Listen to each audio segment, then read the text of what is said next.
O livrinho estava ali já. Sempre tem o plano B, né? Bom dia, gente. Bom dia, gente. Isso, é um bom dia, né? Aliás, é um dia que nos dá o bom ânimo, né? Eu vou achar um pouquinho de problema. Eu estou brigando com o som aqui. Né? É um domingo, né? Domingo onde tradicionalmente nós que seguimos uma religião, seguimos uma fé, acreditamos em alguma coisa, nós dedicamos, uma boa parte das religiões dedica o domingo para fazer os seus encontros, para fazer os seus louvores, as suas preces, as suas orações, independente do cunho religioso.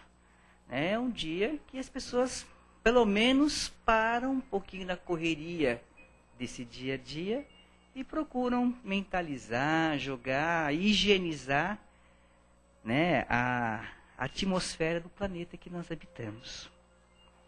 E nesse domingo, né, domingo um tanto quanto nebuloso, né, tá um pouco frio, não sabe se chove, se deixa de chover, isso é extremamente interessante, porque independente das condições climáticas, nós temos que estar em condições internas para aqui buscar alguma coisa. Buscar uma palavra, buscar um alento, algo que nos dê reconforto. Após essa pequena introdução, os avisos costumeiros da casa.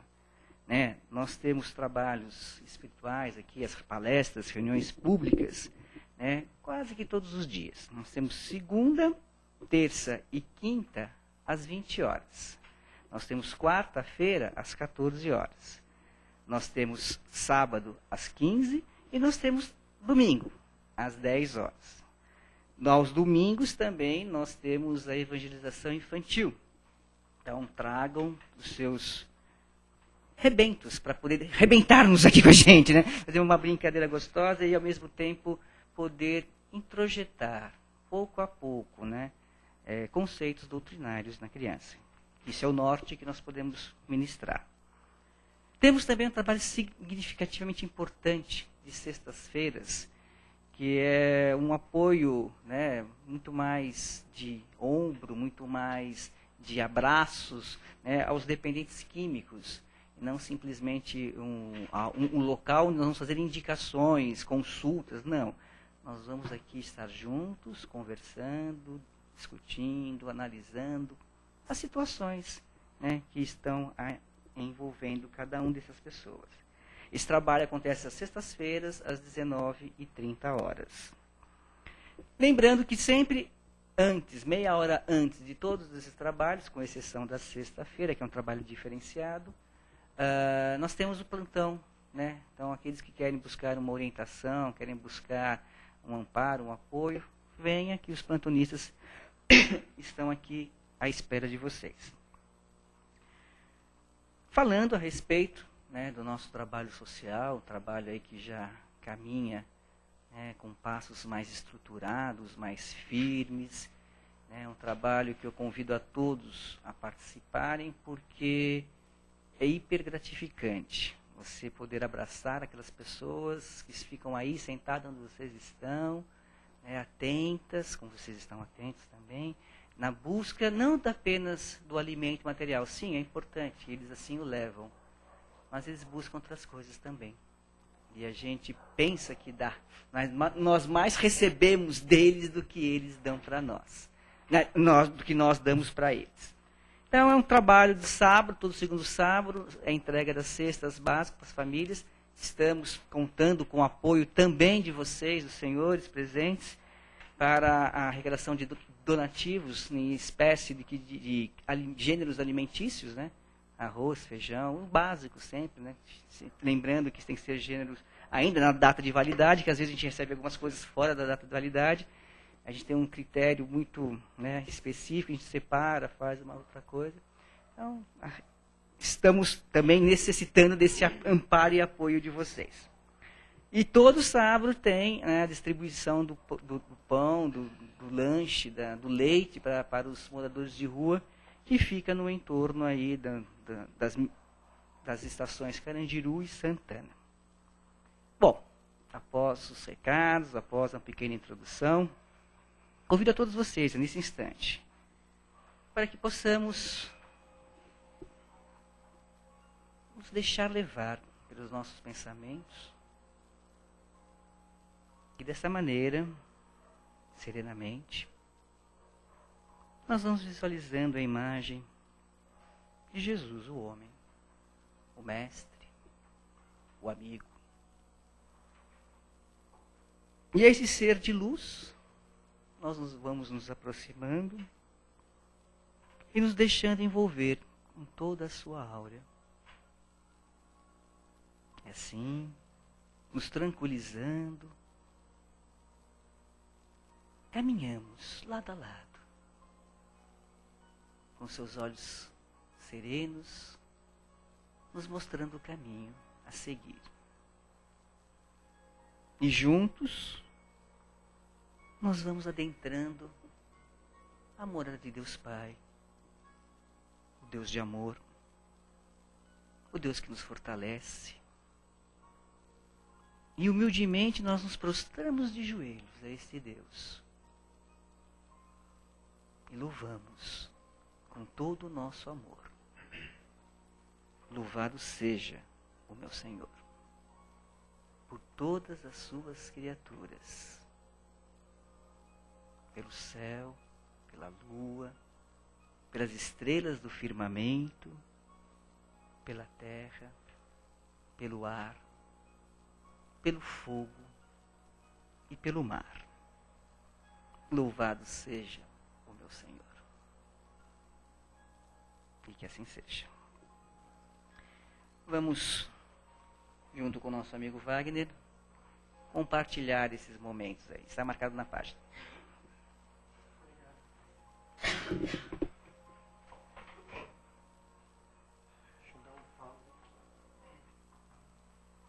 Bom dia a todos. É com muita alegria que estamos aqui mais um dia com os nossos colegas, com os nossos amigos, né? E graças a Deus acompanhando aí um tema tão interessante para nós nessa manhã de domingo, que está iniciando com uma chuva torrencial, que faz parte, né? São Paulo é assim mesmo, não tem jeito, né? Uma hora você está num bairro, está um sol maravilhoso, né? Um colega nosso, um ombreiro, né? Mas esse tinha fé, viu? Não é ombreiro sem fé não, viu? Ele falou que estava no Ibirapuera andando. E ele cismou que toda vez que ele vai caminhar ou passear lá na Serra da Cantareira, chove. E quando chove na Serra da Cantareira é frio, hein, colega? É muito frio. Então ele fala que não dá sorte. Quando ele vai para os morros aqui, né, da Serra, nunca dá certo. Mas vamos lá. Hoje o tema é muito, assim, vem muito ao nosso encontro, mas não só no Centro Espírita. O convite que eu faço a vocês, que pense na vida de vocês, que a única pessoa que pode mudar você é você mesmo. Então nós, das casas espíritas, espiritistas, nós temos como hábito receber aquelas pessoas que não se deram bem numa renovação carismática, em outras denominações religiosas, não se adequaram bem nos segmentos evangélicos, por causa da mediunidade, ou mesmo na busca de um psicólogo, de algo que realmente introjetasse no coração dele, né? Nós normalmente recebemos irmãos de todo tipo de crença, credo, tamanho, religião, doutrina, com fé, sem fé, ateu, à toa. A gente recebe tudo aqui. Graças a Deus recebemos. E o tema está bem em Tiago, no capítulo das cartas de Tiago. A carta é a segunda carta. E nós separamos para ler na Bíblia, isso daí eu estou registrando no site, o item 14, né? Que vai aqui, do 14 até o 20 ao 24. Por quê? Porque é justamente esse pedacinho do Tiago 18, e nós estamos citando 14 ao 24 para pegar a estrofe inteira, né? Que fala dos ombreiros sem fé. São aquelas pessoas que entendem a palavra, Depois que elas entendem, elas começam a praticar no âmbito da casa espírita. E aí que ocorre? À medida que vai passando, nós temos introjetados hábitos não tão bacanas de outras reencarnações. Ou mesmo a constituição familiar desses irmãos, de nós, da nossa família, não é um ambiente propício para que a gente pratique a nossa fé ou fale da nossa fé. E aí nós nos pegamos normalmente com maus hábitos. Nós retrucamos, argumentamos contra tudo e a todos, achamos que nós temos o remédio para a humanidade sofredora, porque você estudou um pouquinho, esse é um fenômeno que costuma ocorrer nos primeiros 3 a 4 anos de doutrina espírita, que é o entendimento e a viabilidade prática disso, que é a realização, materializar. Você sair do campo das ideias, das palavras, dos estudos e introjetar isso em você e você se vê perante a sua família, a sua sociedade. Agora vamos ler o tema. Como eu estou com o tema bem preparado, se alguém quiser levantar a mão, eu acho que não tem problema, né? Ou senão você formula bem a tua pergunta para no momento correto. Porque eu não tenho assim, se você tem um insight de querer perguntar alguma coisa, não tem problema, pode perguntar. Então fala assim, Ombreiros sem fé, nós estamos no livro Fonte Viva, item 26. E fala assim, e eu te mostrarei a minha fé pelas minhas obras. Mas o trecho que nós separamos da Bíblia, tiramos da Bíblia, fala assim, mas alguém dirá, você tem fé, eu tenho obras. Você tem fé e eu tenho obras. Mostrarei a minha fé pelas minhas obras. Isso estudando o tema, como eu disse, 14 ao 24. Então, o que ocorre? É um diálogo que Tiago nos passa na Bíblia, falando o que é mais importante, você ter entendimentos, ter uma boa oratória, falar bem, ter um bom comportamento, ou você às vezes ter uma vida humilde, uma vida talvez até simplória, mas você ter obras. O que vai chegar no final, né, de contas? O que vai ser contado quando você desencarnar ou quando você fazer a passagem, ou seja lá o nome que você der, porque essa palestra ela é 100% ecumênica. Não tem religião, é arreligioso, é a forma de religação que você faz íntima. E cada ser humano tem uma forma individual, uma forma de entendimento. Tem pessoas na África que hoje, para religar com Deus, com algo superior, ele bate um tambor. Nós temos denominações religiosas que se manifestam através de instrumentos, atabaques. Nós temos também instrumentos, pessoas de extrema envergadura intelectual que encontram Deus através da ciência, como Albert Einstein. Nós temos hindus, muçulmanos, que encontraram a forma de Deus nos seus segmentos religiosos. Mas o que contou 100% foi as obras destes homens. Basicamente é isso. Agora, é aquilo que antes de eu ler aqui, né, o que o Emmanuel nos trouxe, é importante que nós possamos estar raciocinando profissionalmente, no âmbito de formação familiar e como espiritistas que todos somos. Porque quando eu começar a ler aqui, meu amigo Emmanuel foi extremamente profundo. E cada estrofe que você lê é uma maravilha. Esse tema daria um seminário. E quase 80% das palestras do Divaldo consta este item, em formas de parábolas, histórias que Divaldo conta, de pessoas que iniciam coisas e não concluem coisas. Pessoas que tinham vidas equivocadas, de agressividade, de uma profunda insatisfação interior, que não conseguiam se situar bem no mundo, no mundo dela, no universo dos pensamentos dela. E trazia isso para a casa espírita. Trazem isso para a casa espírita, trazem isso para o padre, trazem isso para o pastor, trazem isso para, sei lá, para o pai de santo, a mãe do santo. Todo mundo tem que resolver o problema dele. Né? Vamos lá, que o tema ainda nem comecei. Em todos os lugares vemos ombreiros sem fé, espalhando inquietação e desânimo. Devotam-se determinado empreendimento de caridade e abandonam-o de início murmurando. Para quê? O mundo não presta? O mundo não tem jeito? Compromete-se em deveres comuns. Deveres comuns de ter uma disciplina. Toda casa tem um horário. Se você vem na palestra, a palestra começa às 10 horas. Se você está engajado em cursos doutrinários, tem os horários. Tem temas para estudar. Antever os capítulos, porque nós seguimos um livro. Veja, tem todo um regimento, toda uma sequência didática, pedagógica, amorosamente preparada pelo expositor.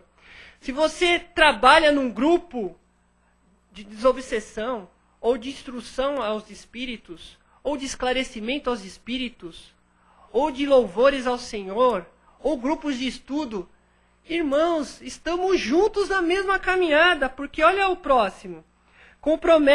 Comprometem-se em deveres comuns, e sem qualquer mostra de persistência se faz de missionários de obrigações edificantes, alegando: não nasci para o servilismo desonroso. Quer dizer, ele começa a servir, aí ele não se adapta. Aí ele não se adapta porque ele não quer mudar. Porque todos os recados que a doutrina manda, a partir do momento que você põe um pé aqui, renova-te a ti mesmo. Ninguém vai fazer tua lição de casa, colega. Ninguém vai fazer tua autoanálise, senão você mesmo. Então, de alguma forma, ele já vem com esse problema. E aí ele desemboca nas palestras, nos cursos, né? Aproxima-se da fé religiosa para desfrutar-lhes os benefícios. Entretanto, logo após, relega-o ao esquecimento, asseverando: tudo isso é mentira e é muito complicado. É uma complicação. Se convidado à posição de evidência, repete o velho estrebilho: não mereço, não sou digno de estar entre os eleitos. Né? Isso eu já ouvi. Eu já ouvi, mas enfim. Que eu não mereço, não sou digno de estar entre os eleitos, é uma frasezinha danada. Se trazida aos testemunhos da humildade, afirma, manifesta revolta. Quem me ofende assim? Por que me ofendes assim?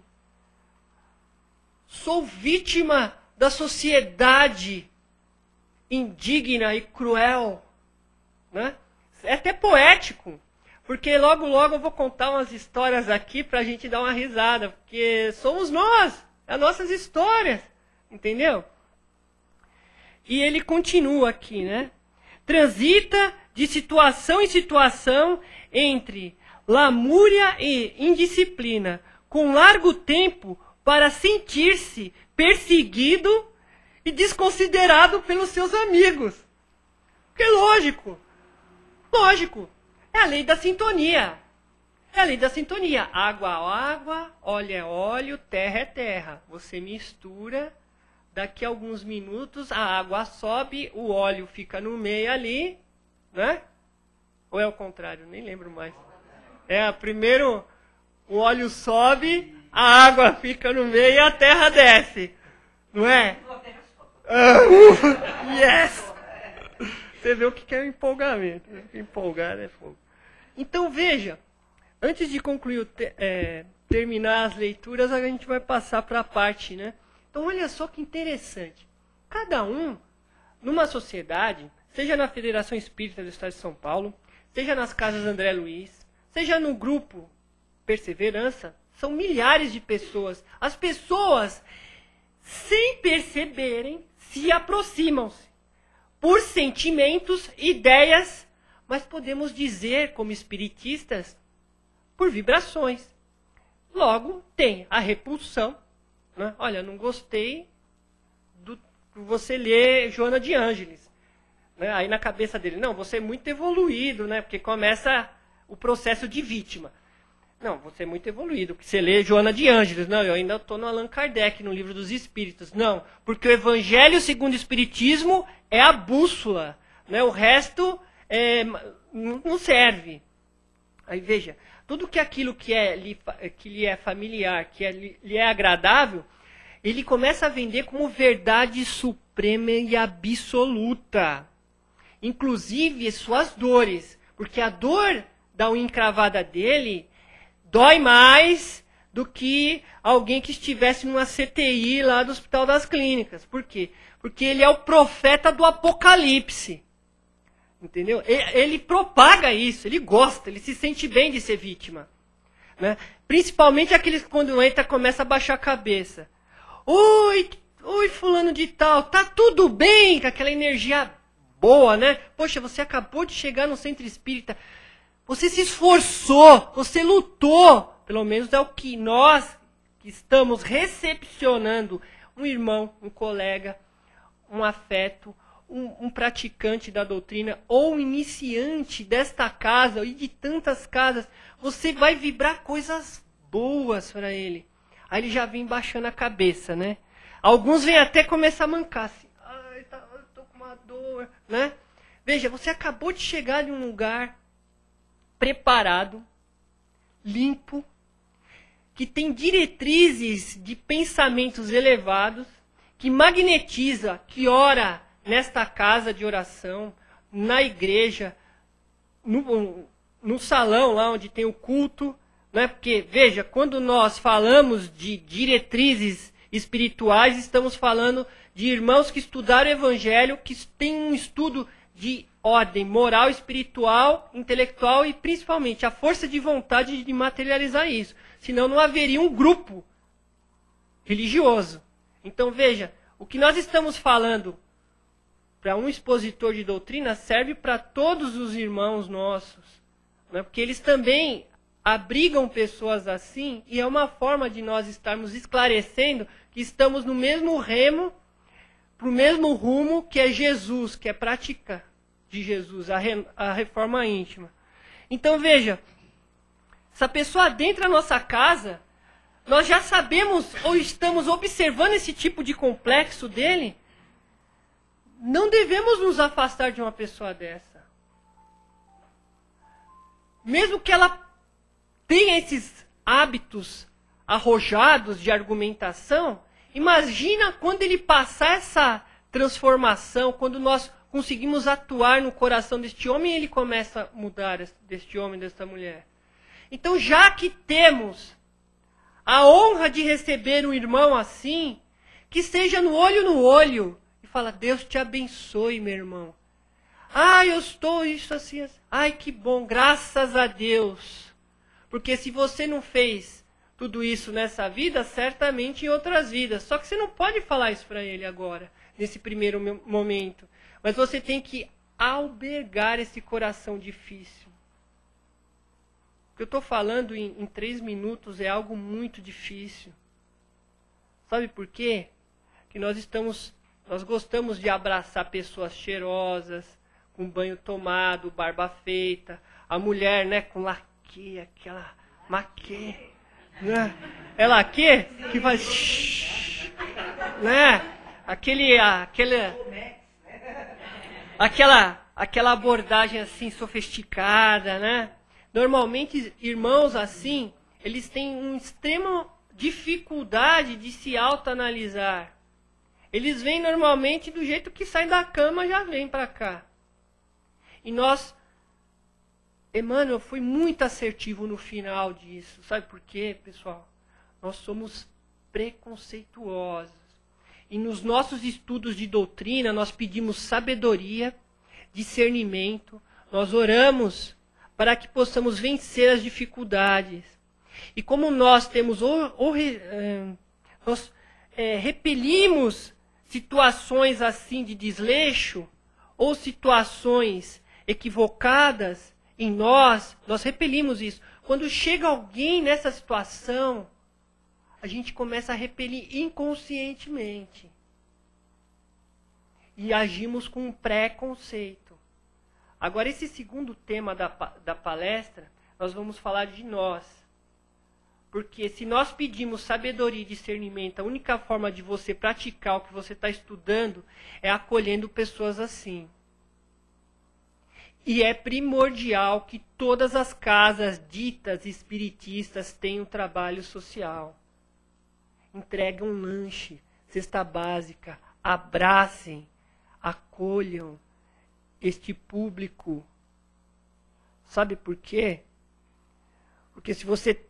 Quem que vai ser mais cobrado? Você que tem a instrução ou aquele que está adquirindo ainda o raciocínio de uma ideia evolutiva? Quem vai ser mais cobrado numa grande construção de prédio? Aquele operário que está colocando tijolo a tijolo, aquele mestre de obra que manipula e tem a disciplina de encher as colunas, né? Ou aquele engenheiro que projetou o prédio inteiro com a sua equipe de engenheiros. Veja bem, nós estamos nos colocando agora de uma forma a entender bem esse tema. Quem vai ser cobrado com mais afinco? O engenheiro que errou a obra ou o auxiliar de servente que colocou o tijolo errado e fez o muro torto? Pensem bem. É mais fácil você quebrar um muro e refazer ele de novo? Ou toda a estrutura de uma coluna, de um prédio, de uma construção? Vamos mais a fundo agora, que deu tempo de vocês pensarem. E nossas reencarnações? O que você está fazendo com a sua reencarnação? Você vai perder essa oportunidade? Você vai perder essa oportunidade de estar num mundo de tecnologia em 18 minutos. Dá para você mapear temas na internet. Seguir um raciocínio lógico. Saber do que as pessoas fizeram do outro lado do mundo. Você vai deixar passar essa oportunidade, amigão? Eu não vou. Então, para eu não deixar essa oportunidade passar em branco, eu vou acolher essas pessoas da melhor maneira possível. E se elas me agredirem, como muitas agrediram São Francisco de Assis, lá em Assis, quanto esse homem foi perseguido pelo seu próprio povo, da sua cidade, ao ponto de ter que deixar suas roupas na igreja, devolver para o pai e para... de uma forma simbólica, devolver o que é do mundo para o mundo e vou viver no meu mundo espiritual de caridade.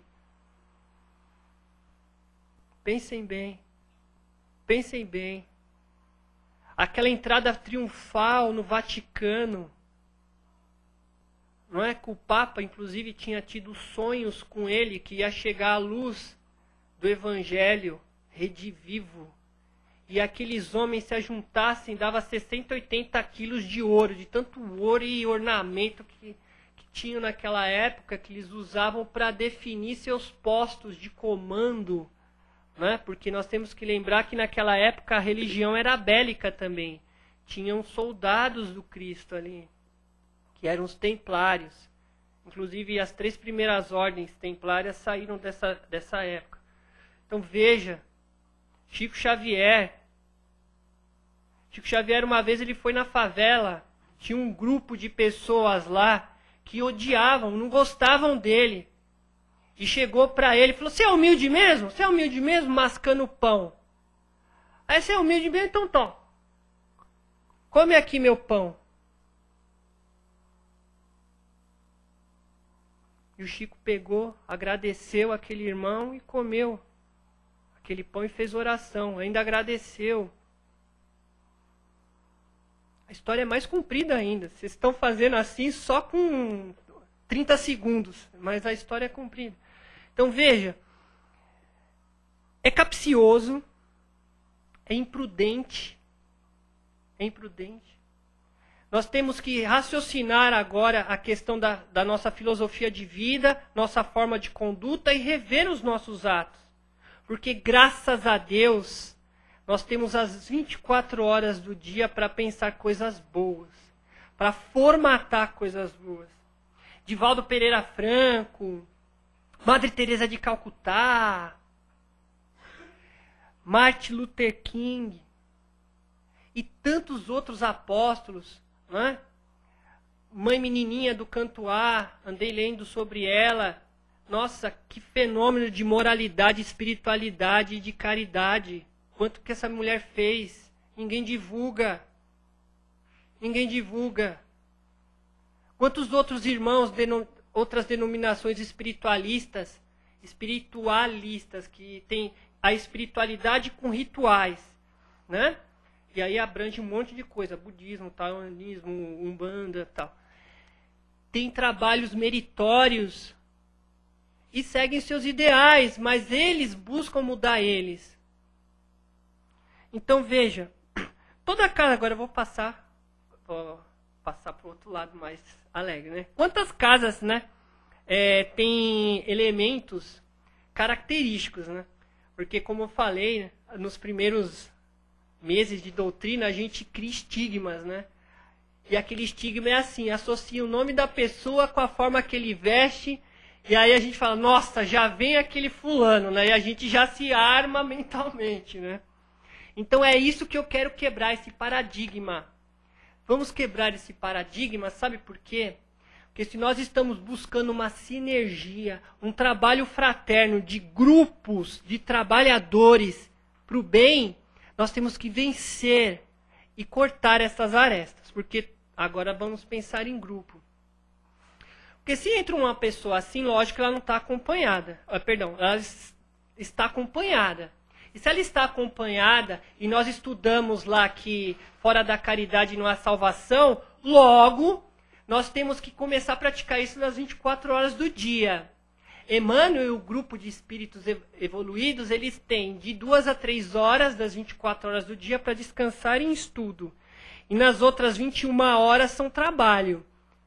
Mas como nós ainda não estamos nessa situação espiritual, ainda a gente precisa dormir, inclusive, de 6 a 8 horas, e a gente faz isso de uma forma estressante, inclusive, né? Que a gente é até estressado para dormir, né? De tanto trabalho que tem, né? Então a gente tem que buscar argumentos e vitalidade para estar vivendo o Evangelho. Então fala o seguinte, todos os lugares têm os simas. Vocês conhecem os simas? Não? Eu vou te explicar, já você vai entender.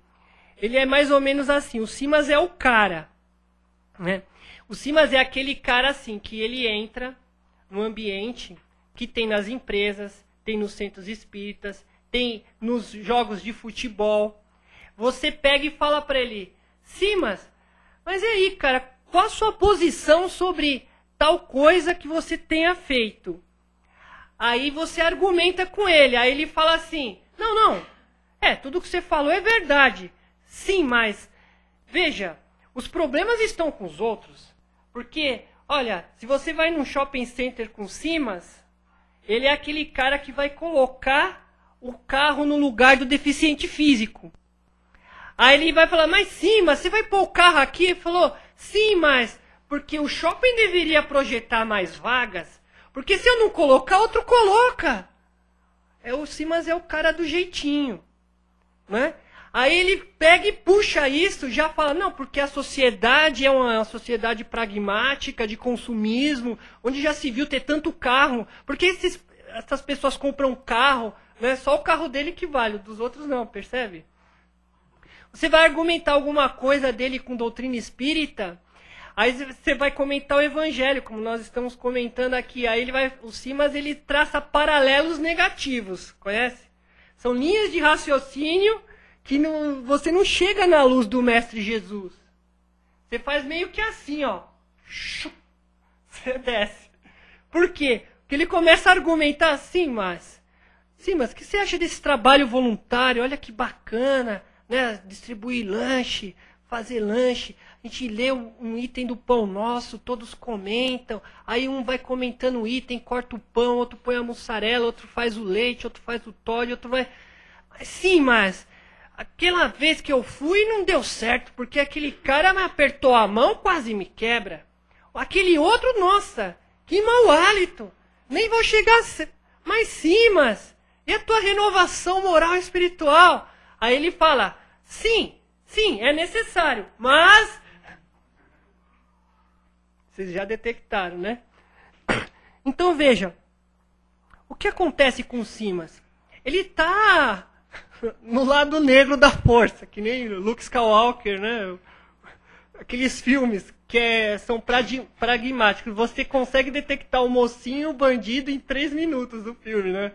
Então o Simas vive esse filme, que são nossos irmãos que estudam muita doutrina, e como eles não conseguem praticar aquilo que falam, como nós também não, mas nós refletimos. E aí o que ocorre? Ele começa a buscar esse lado dele, para justificar a vida dele, e principalmente justificar por que ele não muda, porque é difícil. Mas olha que maravilha, dizem o seguinte, que o Simas também tem primos, tem colegas, o Simas tem, traçar a árvore genealógica, falei certo? Do Simas, né? Então, o Simas, ele tem, quando teve a guerra ali do Oriente Médio, o Simas migrou, né? Foi para a Europa, foi para os Estados Unidos e veio para o Brasil. Então, tem o primo do Simas, chama Yesbut. Conhece o Yesbut? É o primo do Simas lá dos Estados Unidos, americano. Ele também tem o teu primo espanhol. Vocês conhecem o primo espanhol do Simas? Chama Simperoquino. São migrações. Mas, na verdade, o primeiro Simas foi assim. Ele casou-se, Deus proveu para ele uma esposa. Há muitos anos atrás, há 3.000, 4.000 anos atrás, né? O Simas ganhou uma esposa, né? E aí Deus deu um jardim para ele com casa e esposa. Aí o Simas comeu a fruta e aí falou assim, poxa, Senhor, o Senhor está me recriminando, mas o Senhor que me deu essa mulher. Né? Sim, mas você que me deu essa mulher me tentou, veja. O Simas nunca aceita que ele é culpado, que ele errou, que fez alguma coisa errada. Ele sempre delega a culpa para o próximo. Então vejamos que desde o Jardim do Éden, lá da fruta, né, proibida, existe o Simas, não é de hoje isso. Se você vê, o Simas tem também em todo o Evangelho. Tem um descendente do Simas, você conhece? O descendente do Simas? Tá lá, Pilatos, quando lavou a mão. Né? Falou, sim, mas esse homem é inocente, não foi comprovado nada contra esse homem. Sim, mas isso é problema dos judeus. Lavou a mão lá, simbolicamente, e tocou o barco dele. Não é? Puxa, que pena. Então vamos lá, para concluir. O que ocorre? O Carl Gustav Jung, ele, não sei se você conhece, lá na Brasilândia ele é conhecido como Jung, né? Lá, Carl Gustav Jung, lá, mas a gente fala Jung aqui e tal, né? Não tem problema não. Ele fala o seguinte, por questões psicológicas, a gente não deve assumir a culpa como extremamente a minha culpa. Não. A visão desses Freud, de Jung, do Allan Kardec, do Espiritismo, no seu todo doutrinário, com Leon Diniz, e, enfim, e todos, Dr. Bezerra de Menezes, é o quê? Que você deve refletir sobre as coisas que você errou, mas não dar energia para uma culpa extremamente culpado, não. Nós estamos numa época de reflexão e mudança de atitude. Então, se você errou, você reflete e age com questões com mais amor, com mais paz, e procura não fazer mais aquilo. Então você não dá mais aquela energia para você se flagelar, né? Usar cinto de castidade ou alguma atuação que você faça para você se autopunir. Não, a doutrina espírita é esclarecedora. Se você errou por questões morais ou arbitrou na vida de algum irmão ou se equivocou de alguma forma, tenta refazer isso, tenta mudar isso dentro de você.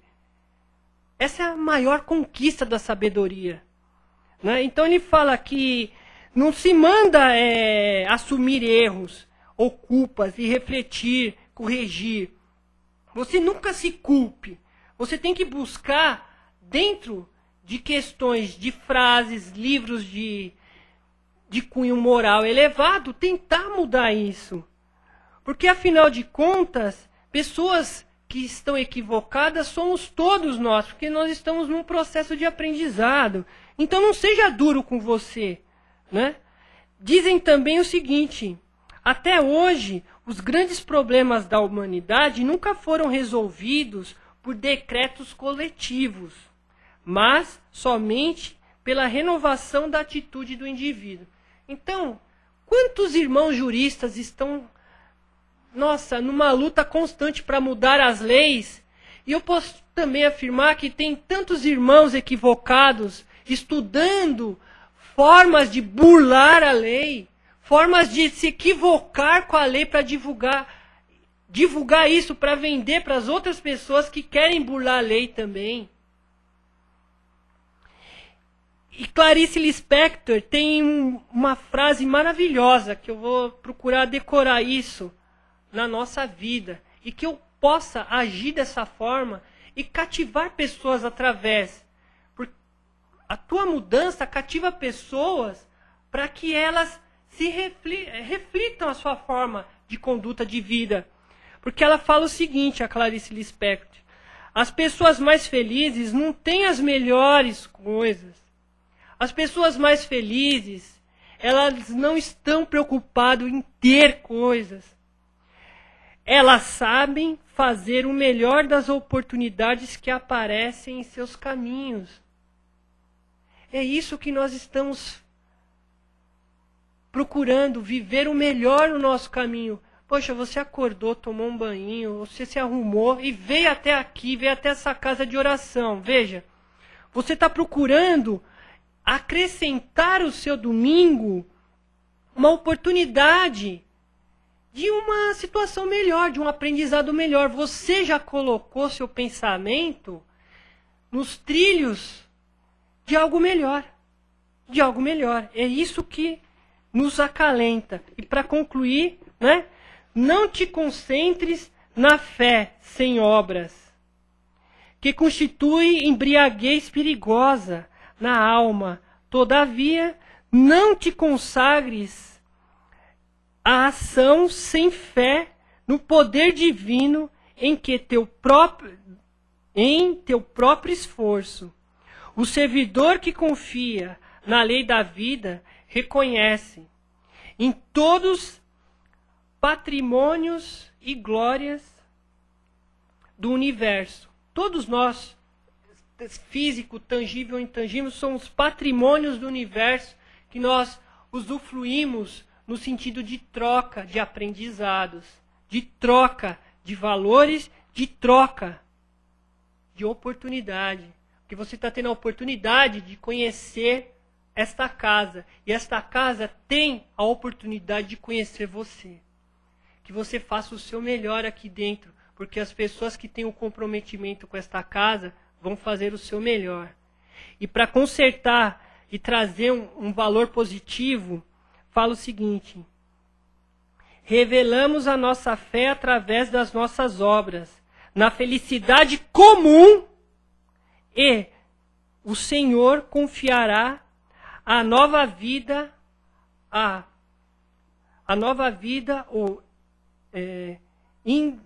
indefinível isso.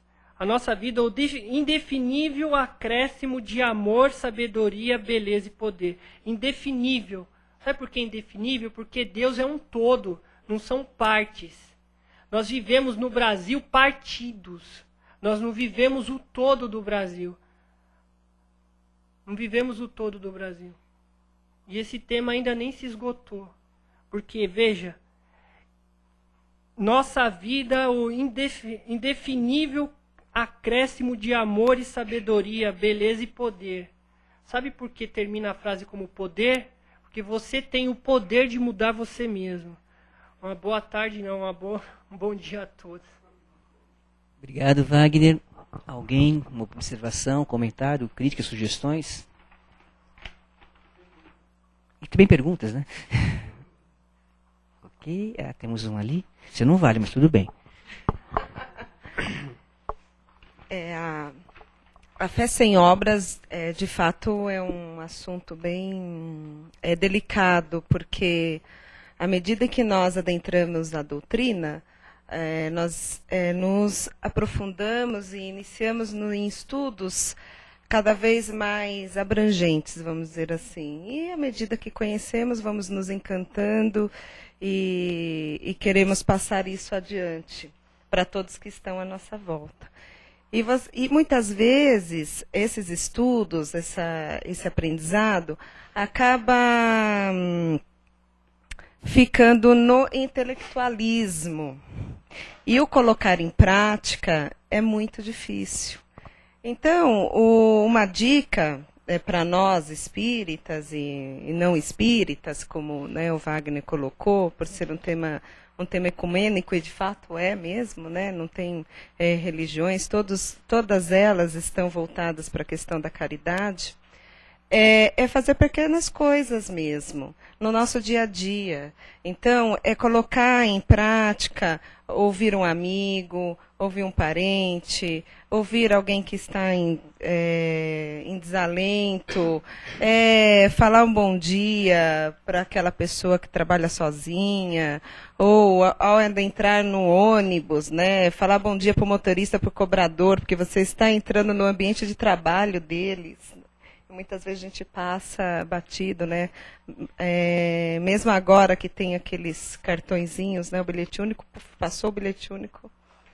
Então, assim, essas pequenas ações, e no trânsito também, que é uma questão bastante delicada também hoje em dia, pelo nível de estresse que todos nós estamos envolvidos. São pequenas ações que nos colocam a fé com obras.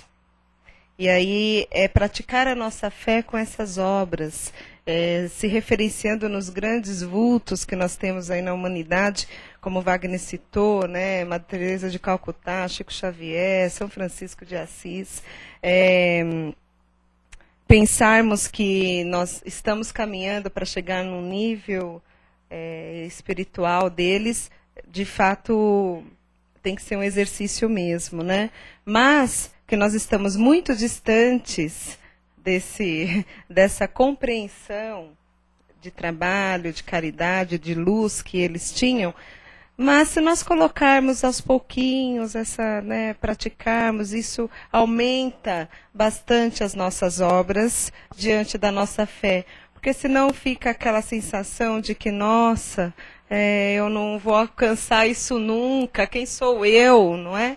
Mas são mesmo as pequenas atitudes e no ambiente de trabalho, na família, você compreender aquele parente difícil, aquele colega de trabalho mais resistente, que vai fortalecendo a nossa fé. Queria colocar esse complemento para a gente pensar mais um pouquinho nas atitudes que nós temos aí perante a vida. Opa, temos uma questão ali embaixo. Juro que eu pensei que ela ia fazer essa pergunta. Ainda bem que ela complementou, porque foi assim longa a conversa. Eu pensei que ela falando, essa é a minha dúvida. Pô, ferrou eu, vou ter que fazer outra palestra. Obrigado pela colaboração. Mas eu fiquei com medo. Bom dia, Wagner. Pegando um pouco do que a colega falou, se a gente está o tempo todo assim, exposto a essas oportunidades de mudança, de caridade e de trabalho, né? Dá para entender que a gente tem que dar uma melhorada, então tem que estar buscando mais o intelectual para poder aproveitar essas oportunidades que a gente está exposto a todo momento. Obrigado.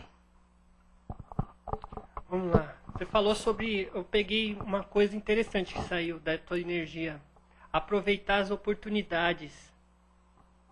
Nossa, aproveitar as oportunidades é algo que nós não temos o hábito de fazer. Porque são dados para nós vários tipos de situações nas 24 horas do dia. Uma pessoa que é casada e constitui família, então, mais ainda. Porque para pensar, ele tem que ser o homem da casa, levantar para trabalhar. Se ele tem um cargo de chefia, ele tem que liderar. Ou se ele é um liderado, ele tem que se portar como um liderado e fazer suas tarefas. Aí depois ele vai ter a hora do almoço, vai ter a hora do Facebook, que agora sim, você almoça e já pega o Facebook, né? Você está na mesa conversando, almoçando, você já não sei se vocês estão percebendo essa dependência virtual que nós estamos tendo. É que nem a ânsia de comer. Tem pessoas que transferem coisas para comida, outras para visual e outras para intelectual. Mas dentro da oportunidade, tudo, nas 24 horas do dia, são convites que a vida nos proporciona para ir estudar temas. Por exemplo, estou irritado. Você tem que buscar isso dentro de você. O que está te irritando? É o outro? Porque pode ser pessoas, situações e ideais de vida que às vezes as empresas impõem para nós.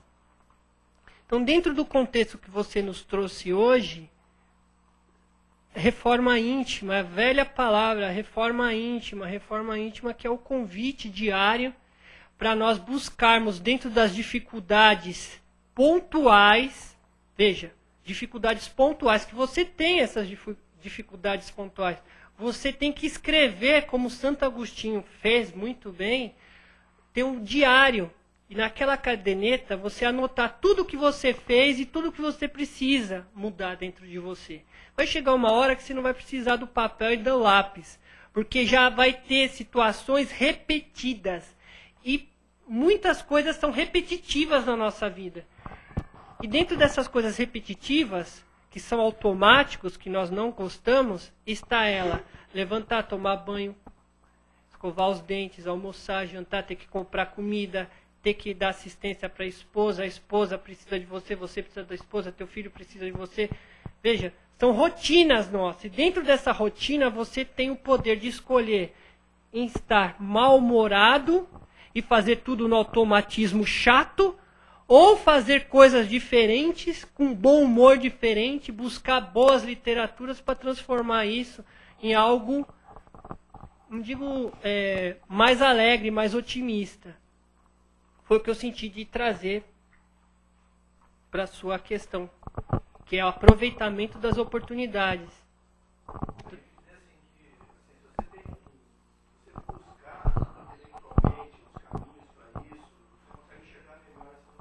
Sim, sim. Porque é verdade, desculpa.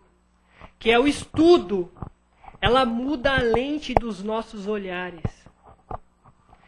Tem pessoas que usam óculos, né? E às vezes esses ou estão com tampões dos preconceitos. Conforme você vai estudando-se, você estuda a doutrina estudando-se. Você tira esses paradigmas, essas vendas dos seus olhos, aumenta o grau de visão. Então, ao invés de você estar assim, você vai aumentando, até você ver o todo por completo. E é esse todo por completo que nós buscamos atuar. Desculpa, eu acho que agora foi. Maravilha, vá. Maravilha. Obrigado Encerrou? a todos. Hã? Encerrou? Fala o seu tchau final para nós aqui, vai. Tá. Eu vou falar o tchau final. É o tchau final mesmo. 18, 17. Vamos lá. Ó, pensemos nisso. Uma grande colmeia está instalada numa chácara. Para que as formigas são as maiores inimigas da colmeia, das abelhinhas. Para que a gente trabalhe numa consciência, numa sinergia favorável, como as abelhas, como as formigas, nós temos que buscar dentro a união, se preocupar um com o outro. E agradecer a Deus a oportunidade de estar com as pessoas ao seu lado. Às vezes são até seus desafetos. Então, trabalhar com uma grande colmeia. Então, diz o seguinte, que nesse sítio, as formigas ficaram observando a colmeia. E a colmeia ela era protegida. Então, o que ocorre? Teve um belo dia que todas as formigas conseguiram invadir aquelas colmeias e começaram a beber do mel daquela colmeia. Só que o que ocorreu?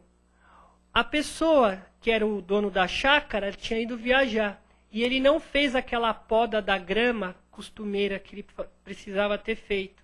E a proteção que ele fez para que as formigas não adentrassem as colmeias foi transposta aquela dificuldade.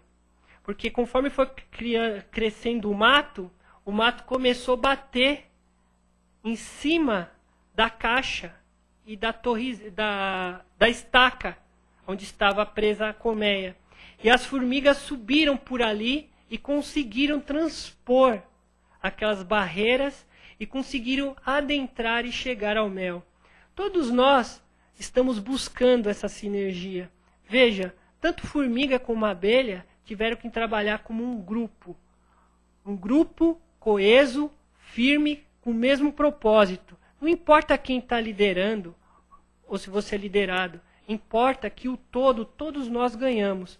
Uma casa espírita vigilante atua suas metas, porque num grupo coeso, eles vão entrar numa sinergia de amor tão grande que 4, 5 abraços de irmãos que adentram, um irmão que adentram com diversos problemas, abraça, recebe esse abraço carinhoso, um passe amoroso, uma boa palestra, uma boa palavra. Veja, se cada um fizer a tua parte, no todo, quando esse irmão chegar ali para receber o passe dele, você pode ter certeza que Jesus vai estar mais nítido no coração dele. Talvez já tenha saído alguns véus pessimistas, talvez ele tenha até se melhorado. Talvez ele vai se matricular no próximo semestre de curso. Talvez ele vai se engajar numa sociedade onde faz um trabalho voluntário. Veja, a decisão está na tua mão, na minha mão, na mão dos dirigentes, dos cooperadores, dos colaboradores com Jesus. Que Deus possa nos abençoar, nos fortalecer e conceder a sabedoria, nos conceder o discernimento, mas que tenhamos, Senhor Jesus, a coragem para executá-las em nós mesmos. Que assim seja, graças a Deus. Maravilha, né, gente? Então, após nos embebedarmos de tanto ensinamentos, de tantas oportunidades aqui já vividas, vamos colaborar com o plano espiritual e assim, serenamente, vamos imaginando a figura sempre serena e amorosa do Mestre, Jesus. A Ele e aos seus colaboradores espirituais que possam levar a harmonia,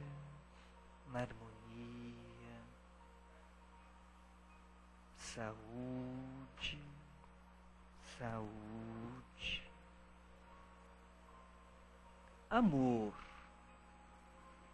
amor, e paz, muita paz para todos aqueles que são necessitados.